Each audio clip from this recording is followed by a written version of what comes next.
Madam Speaker, that was brilliance, grace, intelligence, and complete dedication to what justice, equality, and dignity in the United States looks like.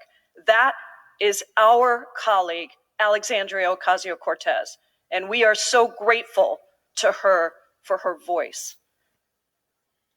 What my colleague from Florida did was unacceptable. It was violent.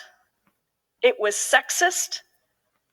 And I do believe he needs to apologize, not because it's going to make our colleague, Ms. Ocasio-Cortez, feel any better, but because he too needs to learn what unacceptable behavior looks like and rise to the level of the office that he has been elected to. It does not dignify not just him, but the 750,000 people that he represents. And I thought, Madam Speaker, that it would be good to review for my colleagues a little bit of the history of the word that was used.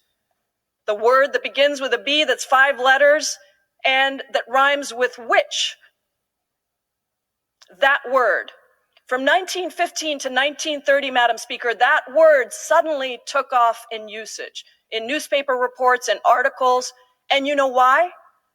Because in 1920, this body gave women the right to vote. And that was just a little too much power for too many men across the country. And so all of a sudden that word rose in prominence because God forbid that women would have the right to vote, that we would have power in this body, that we would have power anywhere in this country. God forbid that women would actually have a voice to speak out on issues that mattered and be the arbiters of what is fair and right and spoken with dignity and truism. And so that is when that word started to take off. Now, I want to be clear that this violent language is about power. It is about power. It's about exerting power. It's about wielding power over people. It is about fear of people who may well be smarter than you, harder working than you, and more dedicated to achieving justice than you. It just may be that. It may be that fear. It is about diminishing and disrespecting when you have no other tools to do so. And it's not new. Madam Speaker, you were right here managing time on this floor when I, as a new member of Congress, was told by one of my Republican colleagues that I was a young lady and I didn't know a damn thing about what I was talking about. You were right here managing the time for our side and you helped me through that moment. Thank you. And I did get an apology on this floor from my colleague across the aisle. I was also told in Judiciary Committee to learn how to read by another one of my members across the aisle. These are the things that happen to us all the time.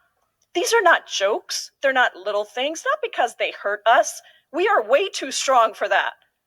But because they say something about the caliber of person that is here in the United States Congress. Do you know, Madam Speaker, out of the 11,000 people that have ever served in the United States Congress, there are only 79 of us women of color who have ever served in this body. And yes, we bring a new voice. And so I say to my colleague, Representative Ocasio-Cortez, thank you for your grace and for your brilliance and for your dignity. And to everybody that is out there watching us and to our colleagues across the aisle, let me say this. We are not going away. There are going to be more of us here. There is going to be more power in the hands of women across this country.